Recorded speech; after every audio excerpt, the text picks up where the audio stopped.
자꾸 이렇게 찾아오는 거 주거 침입이에요. 주거 침입죄는 가족 간에도 충분히 성립될 수 있는 거 모르셨죠? 예, 아무리 그래도 어떻게 말을 그렇게 하니? 그러니까 조심하시라는 거잖아요. 여기 집 주소는 어떻게 아셨어요? 내가 자식 사는 집 주소 좀 알면 안 되니? 네가 하도 안 알려주니까 등본 떼고 알아봤다. 너 연락이 안 되니 찾아온 거야, 걱정돼서. 그냥 전화를 하시죠. 전화를 안 받으니 찾아온 거 아니냐? 이제 주소도 아셨으니 자꾸 찾아오시게요? 저희 이러는 거 불편해요. 내가 여기 와봤자 1년에 한 번밖에 더 오겠니? 그것도 빈손으로 오는 것도 아니고 너네 먹을 반찬 싸들고 잠깐 와서 차 한잔 하는 것도 싫은 거냐? 자고 가겠다는 것도 아니고. 자꾸 연락도 안 하고 오시는 게 저희가 불편해서 그렇죠. 너네 이사 오기 전에 살던 집 연락 안 하고 갔던 적 딱 한 번이었다. 그 한 번이 싫어서 여기로 이사까지 온 거야? 내가 너네 집 주소 아는 게 그렇게 싫어? 그 일 있고 와이프가 화가 많이 났어요. 이사도 그래서 온 거고, 주소 절대 알려주지 말라고 아내가 신신당부해서 저도 어쩔 수 없었어요. 너넨 나를 바이러스 취급하는 거야? 사돈네는 너네 집에서 애도 봐주고 한다며? 그야 장모님은 아내가 편애하니까요. 아무튼 엄마가 이 집 주소 아는 거 와이프가 알면 또 이사 가자고 할 거예요. 그니까 빨리 돌아가시고 이 집 주소 모르는 척 해주세요. 근데 대체 비밀번호는 어떻게 아셨어요? 벨 눌러도 인기척이 없길래 혹시 몰라 손주 생일 눌러봤지. 너는 안에 있으면서 어떻게 나올 생각을 안 하니? 인터폰 고장 났니? 고장 안 났어요. 여튼 빨리 돌아가세요. 한 번만 더 이렇게 주소 알아보시고 비밀번호까지 눌러서 들어오시면 그땐 그냥 넘어가지 않을 거예요. 경기도 외곽에 사는 한영욱 할머니. 한씨 할머니는 이날 이사간 아들의 집에 처음 들어왔습니다. 집 주소를 아들이 알려줘서 들어온 건 아니었습니다. 한씨는 아들에게 연락했지만 하도 연락이 안 됐고 어떤 이유 때문인지 아들이 집 주소도 알려주지 않아서 결국 동사무소에 가서 등본을 발급받아 아들의 집을 찾아온 것이었습니다. 이날은 날이 무더운 일요일이었기에 분명 아들이 집에 있을 것이라 한씨는 생각했습니다. 한씨는 아들의 집 거실에 불이 켜져 있는 것까지 확인했는데 벨을 눌렀을 때 아무도 나오지 않았습니다. 한씨는 그냥 돌아갈까 하다가 뭔 일 생긴 거 아닌가 싶어 비밀번호를 눌러봤습니다. 처음에는 아들 생일을 눌렀지만 문은 열리지 않았습니다. 한 번만 더 시도해보자는 생각으로 손주 생일 4자리를 눌렀는데 띠리릭 하는 소리와 함께 문이 열렸습니다. 한씨는 비밀번호를 맞춘 것에 스스로 잠깐 신기해했습니다. 그렇게 문을 열자마자 바로 앞에 아들이 서 있었습니다. 아들은 곤란한 표정을 지으며 한씨의 얼굴을 쳐다봤습니다. 아들은 이날 사실 집에 있었습니다. 며느리와 손주는 잠깐 근처 놀이터에 가 있는 상태였습니다. 아들은 띵동하는 벨소리에 누군가 싶어 인터폰으로 얼굴을 확인했습니다. 분명 엄마의 얼굴을 확인했지만 아들은 바로 문을 열어주지 않았습니다. 아들은 그렇게 계속 문을 열어주지 않을 생각이었습니다. 인기척이 없으면 한씨가 그냥 돌아가겠지 생각했지만 계속되는 벨 누르는 소리에 아들은 당황했습니다. 그래도 아들은 계속 집에 없는 척 했습니다. 하지만 어떻게 비밀번호를 알았는지 엄마가 비밀번호를 맞추고 집 안으로 들어왔습니다. 그렇게 한씨와 아들은 어색하게 서 있었습니다. 아들은 곤란한 표정에서 갑자기 환한 표정을 지으며 한씨를 쏘아붙였습니다. 그러고는 며느리와 손주가 이제 곧 들어온다며 한씨를 내쫓기 급급했습니다. 한씨는 이런 아들의 태도가 자신을 마치 바이러스 취급하는 것처럼 느껴졌습니다. 그렇게 한씨 할머니는 비참하게 집으로 돌아갔습니다. 이런 한씨 할머니와 아들에게는 어떤 사연이 있었을까요? 지금부터 그 사연을 들려드리겠습니다. 한씨는 어린 시절 외진 시골에서 자랐습니다. 그 시절 한 씨의 부모님은 농사를 짓고 있었습니다. 한 씨의 부모님은 제법 큰 땅을 가지고 있어서 다양한 작물들을 직접 재배하며 오나 미녀의 자식들을 키웠습니다. 한 씨는 지금도 이 시절을 그리워하고 있었습니다. 지금처럼 세상이 발전하지 않았지만 이때는 지금 있는 편리한 제품들이 없어도 한 씨는 하루하루가 행복했습니다. 언니 오빠들과 같이 노는 것이 너무 좋았고 초저녁이 되면 먹는 고구마 감자는 정말 맛있었습니다. 이후 한 씨의 부모님은 딸들에게는 국민학교까지만 교육을 시켜줬고 아들들에게 몰아서 지원해줬습니다. 한 씨네는 집안에 남자 형제가 많았기 때문에 그만큼 들어갈 돈이 많았는데 한 씨와 언니는 그렇게 국민학교를 졸업하고는 부모님의 일을 계속 도왔습니다. 한 씨의 아버지가 돌아가실 때도 한 씨의 어머니는 아들들에게만 재산을 물려주고 딸들은 출가외인이라며 한 푼도 지원해주지 않았습니다.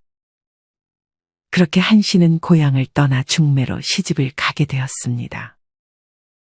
한 씨는 그래도 하나뿐인 언니와 셋째 오빠가 머무는 곳 근처에 자리 잡고 있었습니다. 이렇게 결혼을 하고도 형제들과 종종 왕래를 했기에 한 씨는 결혼 당시 그렇게 많이 외롭지는 않았습니다. 한 씨는 다행히 아무것도 없이 왔다고 구박하는 시어머니를 만나지도 않았고 한 씨의 남편은 무뚝뚝했지만 그래도 나름 다정한 편이었습니다. 하지만 남편은 조금씩 욱하는 성격이었습니다.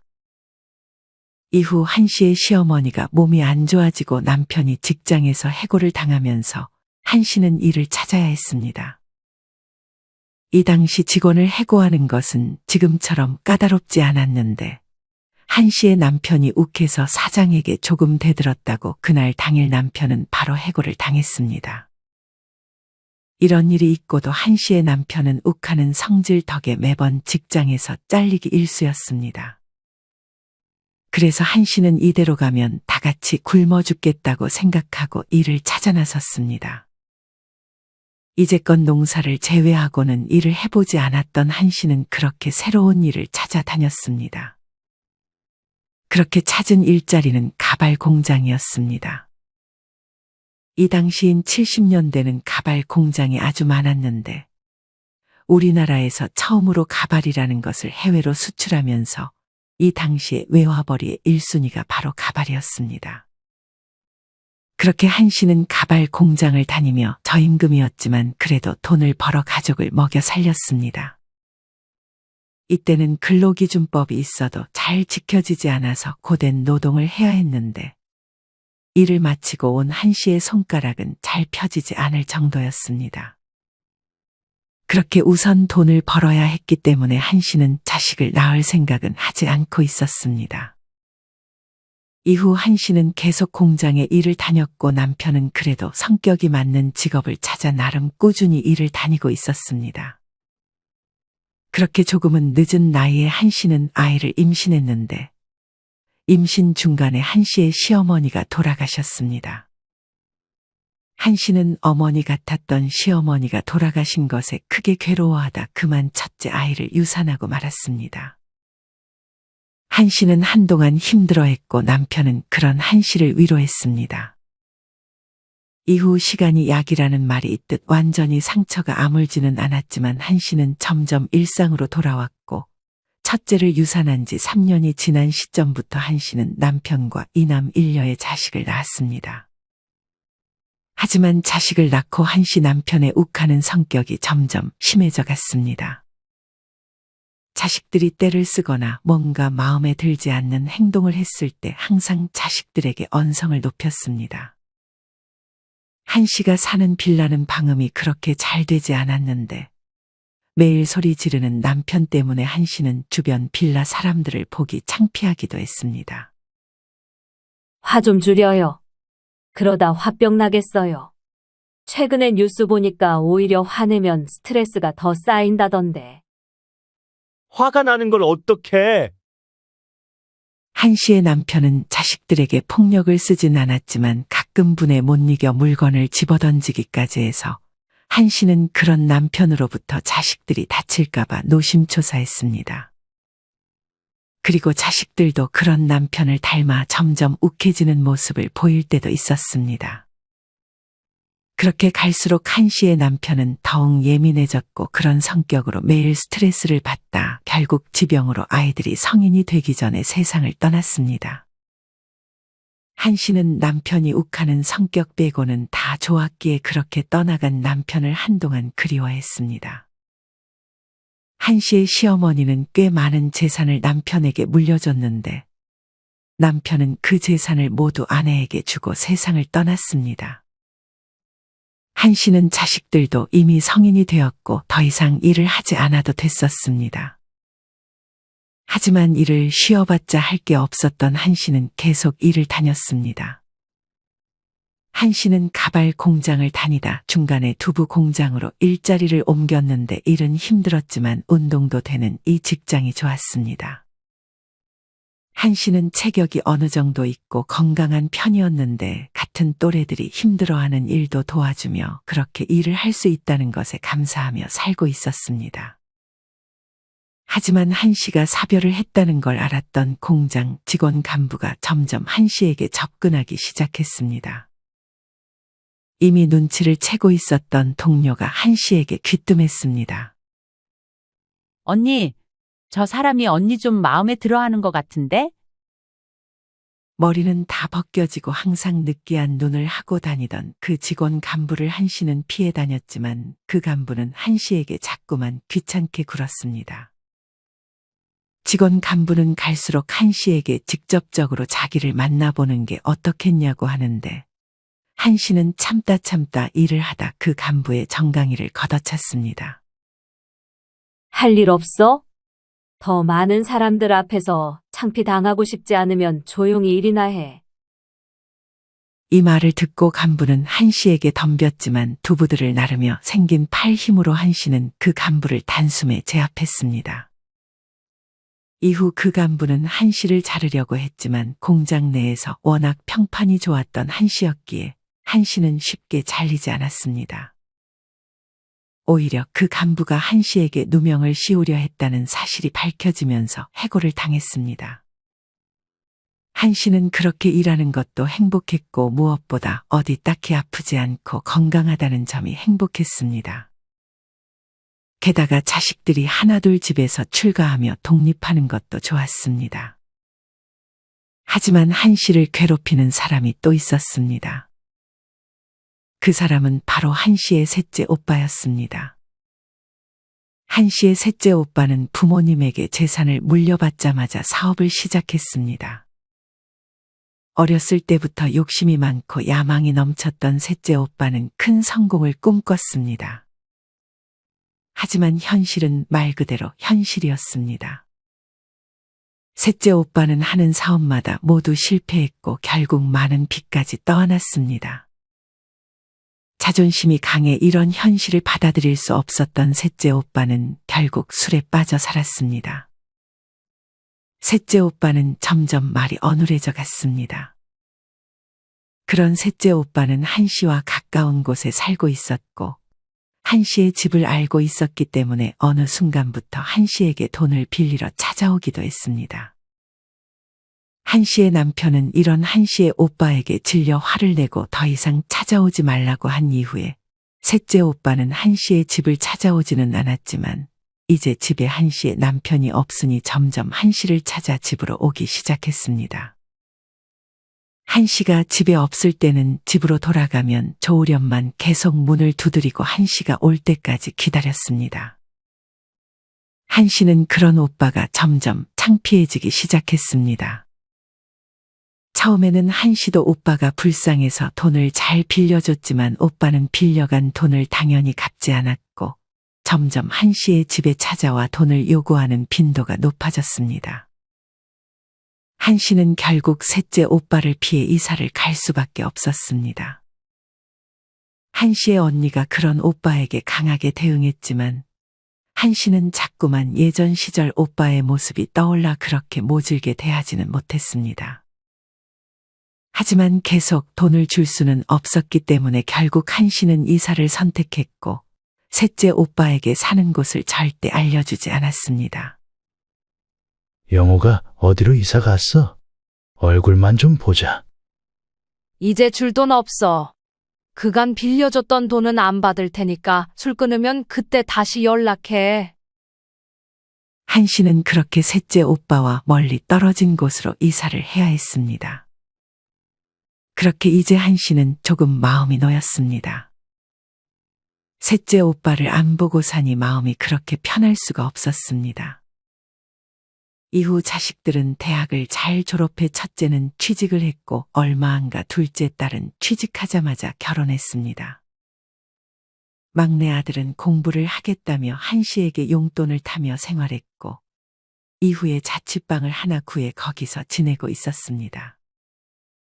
막내 아들에게 한 씨는 보증금과 용돈 50만 원을 매달 보내줬습니다.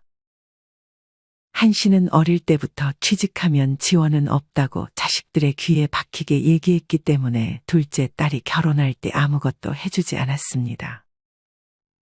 이는 이후 결혼한 첫째에게도 마찬가지였습니다. 다행히 사돈네는 한 씨와 비슷한 생각이었고 자식들도 천천히 돈 모아가는 것을 당연하게 여겼습니다. 막내 아들은 처음에 자신만만하게 7급 공무원 준비를 시작했지만 점점 공부하는 기간이 길어지기 시작했습니다.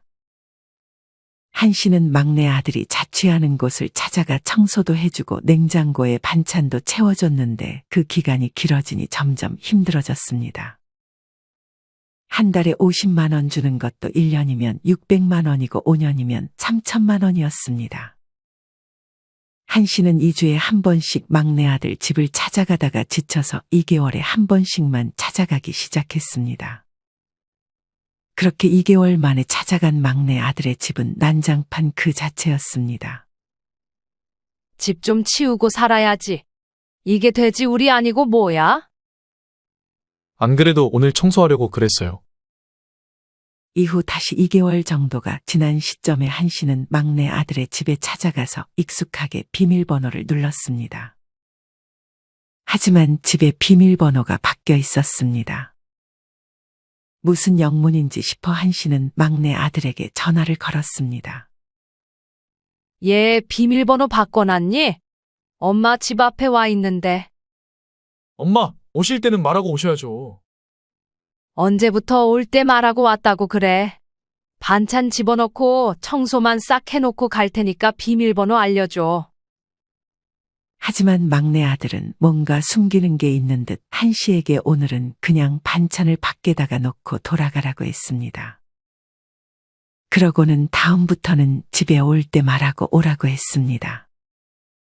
한 씨는 하는 수 없이 반찬만 놓고 집으로 향하려는데 반찬 하나를 안 주고 와서 다시 막내의 집으로 향했습니다. 한 씨가 다시 집에 도착했을 즈음 낯선 여자 한 명이 나와 문을 열고 반찬을 가져가는 모습을 봤습니다. 한 씨의 눈에 보인 사람은 틀림없이 여자였습니다. 아들은 집에 없었고 전화할 때도 시끄러운 소리가 나서 분명 아들이 집에 있는 것은 아니었습니다. 한 씨는 다시금 막내 아들에게 전화를 걸었습니다. 얘, 너 여자친구 생겼니? 어떻게 아셨어요? 설마 집에서 만났어요? 아니, 반찬 하나 주는 거 빠뜨려서 다시 갔는데 여자가 문 열고 나와서 반찬을 들고 집으로 다시 들어가는 모습을 봤다. 실은, 네, 맞아요. 같이 공부하다가 만났는데 따로 살면 월세만 많이 나가니까 그냥 제가 집으로 들어와서 같이 지내자고 했어요. 얘는 공부하는 애가 연애도 모자라서 동거까지 하니? 그래서 합격은 언제 하려고? 한 씨는 이날 처음으로 막내 아들에게 잔소리를 했습니다. 아들도 그런 한 씨의 말에 화가 났는지 알아서 하겠다며 이제 청소도 반찬도 안 해줘도 된다는 말과 함께 전화를 끊었습니다. 사실 아들에게 매달 50만 원씩 용돈을 주니 이 집은 거의 한 씨가 월세를 계속 쭉 내주는 것이나 다름없었습니다.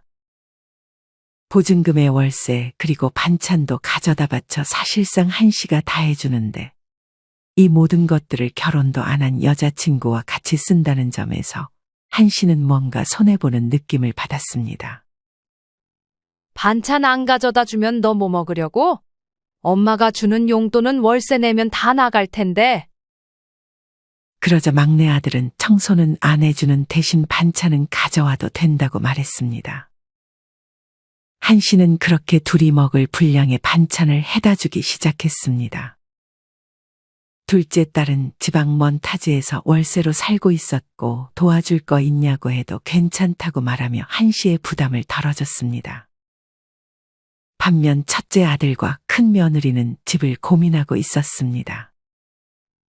한 씨는 큰아들 내외가 둘째처럼 월세로 시작했으면 했지만 둘은 그렇게 해서 돈을 언제 모으냐며 한 씨에게 조심스럽게 제안했습니다. 엄마, 우리 전세 자금 모을 때까지만 엄마 집에서 생활해도 돼요? 나는 상관없지만 새아가가 불편하지 않겠니? 엄마 집에 얹혀 사는데 저희가 그 정도는 참아야죠. 한 씨는 혼자가 편하긴 했지만 아들 며느리가 돈을 못 겠다는 말에 집에서 잠시 머무는 것을 허락했습니다. 그렇게 아들 며느리와 한 씨의 불편한 동거가 시작됐습니다. 한 씨는 흔쾌히 알겠다고 했지만 꽤 오랫동안 혼자 살다 낯선 사람이 들어오니 집이 좀 불편해지기 시작했습니다. 며느리도 처음에 한 씨를 살갑게 대하기보다는 낯을 많이 가려 대부분의 시간을 방 안에서 보내고 저녁을 할 때가 되면 나와서 한 씨를 도왔습니다. 하지만 시간이 갈수록 점점 아들과 며느리는 한 씨의 집을 자기 집처럼 편하게 생각했습니다. 아이는 안 가질 거냐는 한 씨의 질문에 아들은 전셋집 구하게 되면 가질 계획이라 말했습니다. 어느 날은 한 씨가 퇴근하고 집에 와서 문을 열기도 전에 시끌벅적한 소리가 들려왔습니다.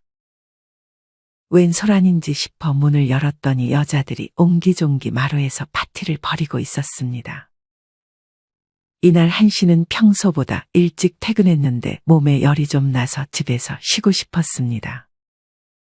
한 씨가 생각보다 일찍 오자 며느리는 조금 당황한 기색을 보였습니다. 이분들은 다 누구니? 제 친구들인데 한 명이 생일이라 조용하게 생일 챙겨주고 있었어요. 하지만 며느리의 말과는 달리 한 씨의 눈에 들어온 것은 마루에 걸려있는 플랜카드와 풍선들 그리고 난장판이 된 마루와 주방이었습니다. 어머니 혹시 잠시만 자리 비켜주실 수 있어요? 저 밑에 카페에서 저녁까지만 있어주세요. 아무리 며느리와 편해졌다고 한들 한 씨는 이날 그런 며느리의 말에 기분이 나빴습니다. 하지만 괜히 자기가 일찍 와서 파티를 망친 것 같은 죄책감도 동시에 들어서 힘든 몸을 이끌고 알았다고 답하며 카페로 향했습니다. 그렇게 카페에서 쪽잠을 청하고 한 씨는 다시 집으로 올라갔습니다. 집에는 아무도 없었고 집은 정말 난장판이 따로 없었습니다. 한 씨는 며느리에게 한 소리를 해야 하나 싶었지만 같이 사는데 얼굴 붉히는 것이 싫어 조용히 집을 치웠습니다. 시간이 흘러 며느리는 남편과 함께 집으로 돌아왔습니다. 어머니 벌써 다 치우셨어요? 제가 치우려고 했는데. 할머니는 목젖까지 차오른 말들을 꾹꾹 누른 채 괜찮다며 식사를 차릴 준비를 했습니다. 언제부턴가 며느리는 마치 한 씨의 딸처럼 자기 방 외에는 집안일을 하지 않았고 한 씨가 저녁밥 차리는 것을 어느 순간 도와주지도 않았습니다. 한 씨는 집에 오면 마음 편하게 쉬어야 하는데 이날 이후 불안감이 생기기도 했습니다. 어느 날 또 며느리가 자기 친구들 불러 파티를 하진 않을지 불안해야 했습니다. 하지만 한 씨는 아들 내외가 이제 곧 나갈 테니 크게 신경 쓰지 않으려고 노력했습니다. 그렇게 2년이 흘러 드디어 아들과 며느리가 전셋집을 구해 한 씨의 집에서 나갔습니다. 한 씨는 내심 서운했지만 그래도 혼자가 편할 것이라 생각했습니다. 아들 내외는 이후 자식도 낳았고 한 씨의 집에서 그리 멀지 않은 곳에서 지내고 있었습니다. 한 씨는 그런 큰아들의 집에 자주 찾아갔습니다. 며느리를 어느 순간 진짜 딸처럼 생각해 반찬도 가져다주고 청소도 해주었습니다. 처음에는 며느리도 그런 한씨를 반기더니 점점 한씨가 집에 올 때마다 싫어하는 티를 내기 시작했습니다. 사실 이맘쯤 안싸돈이 아들 집 근처로 이사를 왔습니다. 얘기를 들어보니 안싸돈이 이사 온 후로 아들 내외의 집에 와서 청소와 반찬 그리고 손주도 대신 돌봐준다고 했습니다. 이제 한씨보다는 자기가 편한 친정엄마가 집에서 대신 집안일을 해주니 며느리는 더 이상 한씨가 필요 없어진 것이었습니다. 그렇게 점점 아들과 며느리는 한씨가 가져다주는 반찬들을 거절하기 시작했습니다. 엄마, 장모님이 근처로 이사 오셔서 먹을 거랑 청소도 다 해주세요. 이제 안 오셔도 될 것 같아요. 저희가 엄마 집 가끔 찾아갈게요. 굴러온 돌이 박힌 돌을 뺀다더니 원래 한씨가 하던 일들을 앞으로 안싸돈이 한다고 하니 한씨는 서운했습니다. 엄마가 해준 반찬이 맛이 없었니? 굳이 왜 사돈 내가 해다 준 반찬을 먹겠다는 거야? 그게 아들은 뜸을 들이더니 말을 이어갔습니다. 와이프가 자기 친정 엄마가 더 편한가 봐요. 저보다는 와이프가 집에 있는 시간이 긴데 아무래도 엄마보다는 장모님이 있는 게 더 낫죠. 한씨는 처음 듣는 며느리의 속마음에 씁쓸했습니다. 아들이 하는 말이 마치 이제 필요 없으니 아예 찾아오지 말라는 말처럼 들리기도 했습니다. 하지만 손주가 그리웠던 한씨는 집안의 살림을 하나씩 챙겨준다는 명목으로 아들의 집을 계속 찾아갔습니다. 어떤 날은 휴지를 들고 가고 어떤 날은 고춧가루를 들고 가는 시기였습니다. 하지만 며느리는 점점 싫은 티를 심하게 내며 한씨가 와도 인사조차 하지 않기 시작했습니다. 그리고 한씨가 올 때마다 한숨을 내리시며 불편하다는 신호를 계속 내비치기 시작했습니다. 딸이 불편해하자 안사돈도 점점 한씨가 집에 왔을 때 같이 불편한 티를 내기 시작했습니다. 한씨는 그런 며느리가 참 괘씸했습니다. 예전에 며느리가 한씨 집에서 살 때 한씨도 며느리가 불편했지만 티를 하나도 내지 않았습니다. 그리고 며느리는 한씨의 집을 마치 자기 집인 것처럼 친구들도 초대했습니다. 이제 입장이 바뀌어서 자기 집에 시어머니가 오자 마음에 안 들었던지 한씨에게 계속 눈치를 줬습니다. 하지만 한씨는 그런 며느리가 괘씸해서 계속 아들 집을 찾아갔습니다. 한씨는 며느리 눈치는 더 이상 보지 않고 아들과 손주를 챙겼습니다. 이후 며느리가 아들에게 무슨 말을 했는지 아들은 점점 며느리 편을 들기 시작했습니다. 그런 아들의 태도에 한씨는 아들 집에 방문하는 빈도를 줄여야 했습니다. 한씨는 아들 집에 2달에 한 번 가는 거는 그래도 이해해 줄 것이라고 생각했습니다. 하지만 그건 한씨의 생각이었습니다. 며느리는 한씨가 아예 집에 오지 않기를 바랬습니다.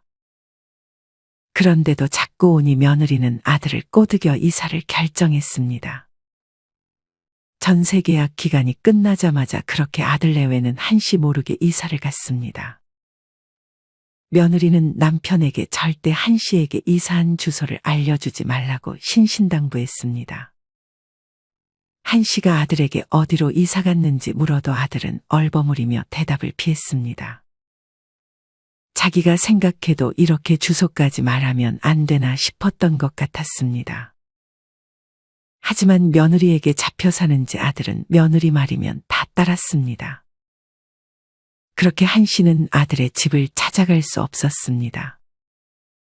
이후 특산품을 보내주겠다고 주소를 알려달라고 해도 괜찮다고 안 먹겠다고 말하며 집 주소를 끝까지 알려주지 않았습니다. 한씨는 서글펐습니다. 그리고 이 사실을 언니에게 토로했습니다. 한씨의 언니는 한씨의 말을 듣고 당장 아들을 찾아가서 한 소리를 해주겠다고 했지만 사는 곳을 알 수가 없어 그러지도 못했습니다. 언니는 한씨에게 등본을 발급받으면 주소를 알 수 있지 않냐고 조언했습니다. 한씨는 아들 사는 집 알려고 이렇게까지 해야 하나 싶었습니다. 한씨는 일단 주소는 알아놓자는 생각에 동사무소를 찾아가 등본을 발급받았습니다. 이후 한씨는 아들에게 인터넷으로 물건 부르는 법을 물어보려고 연락했습니다. 하지만 아들은 한씨가 보낸 카톡을 읽지 않았습니다. 다음 날 전화를 했는데 아들과 며느리 모두 받지 않았습니다. 한씨는 걱정이 되어 당장 등본에 나온 아들의 집 주소로 찾아갔습니다. 이날은 무더운 일요일이었는데 한씨는 땀을 뻘뻘 흘리며 아들의 집에 도착했습니다. 배를 눌렀지만 인기척이 없었습니다. 재차 눌렀지만 아무런 반응이 없자 한씨는 다시 집으로 돌아가야 하나 싶었습니다. 그냥 돌아가기는 아쉬워 혹시 몰라 비밀번호로 아들 생일을 눌러봤습니다. 하지만 문은 열리지 않았습니다. 마지막으로 한 번만 더 해보자는 생각으로 손주의 생일을 눌렀는데 순간 띠리릭 하며 문이 열렸습니다. 한씨는 비밀번호를 맞췄다는 기쁨도 잠시 문을 열자마자 아들이 서 있었습니다. 한씨는 깜짝 놀라며 말했습니다. 너 집에 있으면서 왜 문을 안 열어줘? 여긴 어떻게 알고 찾아오셨어요? 등본 뗄 일이 있었는데 거기 이 주소가 나오길래. 그러고는 한씨가 더우니 안으로 들어가려 하자 아들이 막는 제스처를 취했습니다. 자꾸 이렇게 찾아오는 거 주거 침입이에요. 주거 침입죄는 가족 간에도 충분히 성립될 수 있는 거 모르셨죠? 얘, 아무리 그래도 어떻게 말을 그렇게 하니? 너 연락이 안 되니 걱정돼서 찾아온 거야. 그냥 전화를 하시죠. 전화를 안 받으니 찾아온 거 아니냐? 이제 주소도 아셨으니 자꾸 찾아오시게요? 저희 이러는 거 불편해요. 너네 집에 잠깐 와서 차 한잔 하는 것도 싫은 거냐? 자고 가겠다는 것도 아니고. 자꾸 연락도 안 하고 오시는 게 저희가 불편해서 그렇죠. 너네 이사 오기 전에 살던 집 연락 안 하고 갔던 적 딱 한 번이었다. 그 한 번이 싫어서 이사까지 간 거야? 내가 너네 집 주소 아는 게 그렇게 싫어? 한씨는 말을 하면서도 비참함이 느껴졌습니다. 아들은 얼굴을 잔뜩 찡그리며 아내가 오기 전에 얼른 가라고 재차 말했습니다. 한씨는 그렇게 집으로 돌아가는 버스를 타야 했습니다. 한씨는 흐르는 눈물을 참을 수 없었습니다. 그러고는 둘째 딸에게 자초지종을 설명했습니다. 둘째 딸은 그런 한씨를 달래며 그냥 거기 다시는 가지 말고 큰오빠에게는 아무것도 주지 말라고 했습니다. 한씨는 딸과 언니의 말대로 원래 자식들 공평하게 주기로 했던 재산 중 큰아들에게 줄 재산을 그냥 자기가 쓰겠다고 마음먹었습니다. 한씨는 그렇게 큰아들에게 한동안 연락을 하지 않았습니다. 시간이 흘러 한씨에게 큰아들이 먼저 연락이 왔습니다. 자기들 전세 계약이 끝나가는데 아무래도 전세금으로 다른 아파트에 들어가는 것보다 투자하는 게 좋겠다며 그렇게 하게 되면 당장 돈이 없으니 예전처럼 한씨의 집에서 좀 머물러도 되겠냐는 말이었습니다. 한씨는 그 말을 듣는 순간 헛웃음이 나왔습니다. 예전에 아들 내외가 독립하면서 나가기 전에 언제 다시 한씨의 집으로 돌아올지 모르니 방은 비워두고 짐들도 그대로 놔두라고 했습니다. 한씨는 그렇게 방 2개를 없는 방이라 생각하고 아들과 며느리를 위해 비워놓고 있었습니다. 하지만 아들 집에 갔다가 쫓겨난 이후로 한씨 할머니는 그 방에 있는 아들 며느리의 짐부터 버렸습니다. 그러고는 한쪽 방은 할머니가 취미 활동을 즐길 수 있는 방으로 꾸며놨고 한쪽은 창고처럼 사용했습니다. 더 이상 아들 며느리를 한씨 집에 들일 생각은 없었습니다. 아들은 당연히 엄마가 좋다고 할 줄 알았는데 거절당하자 당황했습니다. 아니 엄마, 우리가 가면 손주도 매일 볼 수 있는데 싫다고요? 이미 너네가 쓰던 방에 있던 짐들 다 버리고 내 취미방이랑 창고로 만들었다. 너네 와도 방이 없으니 그냥 오지 말거라. 와이프랑 이미 얘기 다 끝냈어요. 방이야 다시 정리하면 되잖아요. 저희 한 달 있다가 들어갈 거니까 그렇게 알고 계세요. 이런 뻔뻔한 아들의 말에 한씨는 참지 못하고 화를 냈습니다. 내 집이 니네 집이니? 맘대로 들어왔다 나갔다 하게. 내가 니네 집 주소 아는 것조차 싫어하면서 내 집 올 때는 통보하는 거야? 너넨 이 애미한테 상처를 줬고 난 이미 너네한테 마음이 떠났다. 그리고 내 재산은 너네한테 한 푼도 안 물려줄 거니까 이것도 알고 있어라. 네? 갑자기 왜 그래요, 엄마? 엄마한테 주소 알려주지 말라는 건 와이프 의견이었어요. 제가 거기서 와이프 말 안 들으면 싸움만 날 게 뻔하잖아요.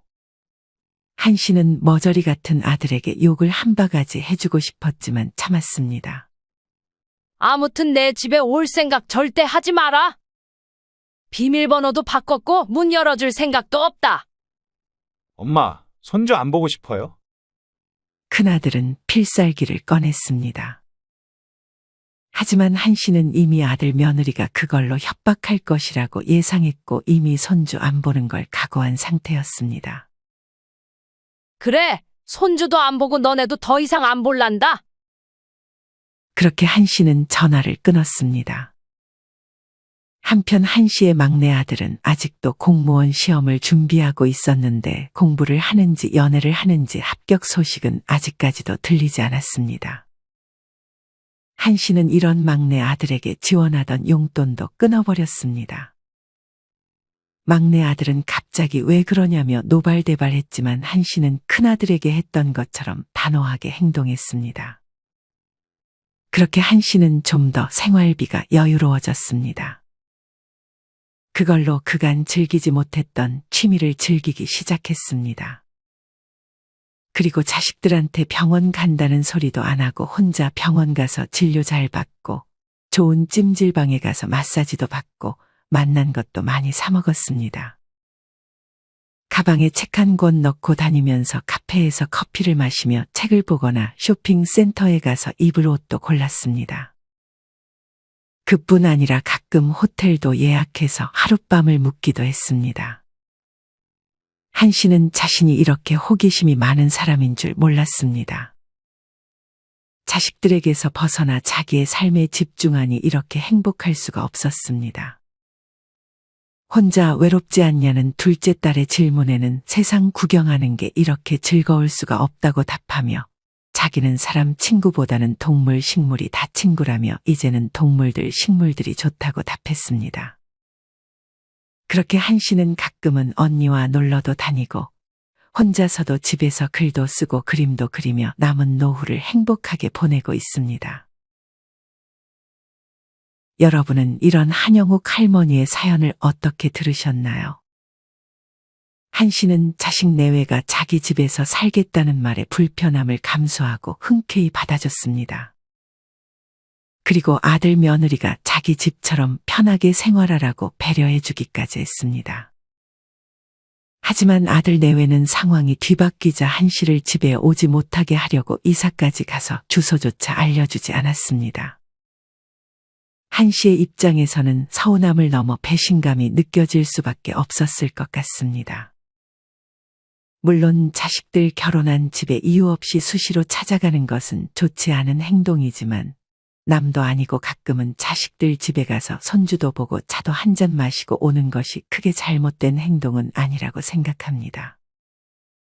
하지만 가장 좋은 것은 자식들이 내 집에도 함부로 못 오게 하고 내가 자식들 집에도 굳이 찾아가지 않으면서 서로 거리를 두는 것이 아닐까 생각합니다. 그렇게 자식들 다 컸으면 한씨 할머니처럼 우리 부모님 자신의 삶을 보다 즐겨보시는 것은 어떨까요? 여러분은 오늘 사연을 들으며 어떤 생각이 드셨나요? 오늘의 사연을 한 번 더 들으시며 여러분의 생각을 댓글로 남겨주세요. 이상으로 오늘의 영상을 마치겠습니다. 우리 모든 구독자분들의 행복한 여생을 응원합니다. 다음에 더 좋은 내용으로 찾아뵙겠습니다. 감사합니다.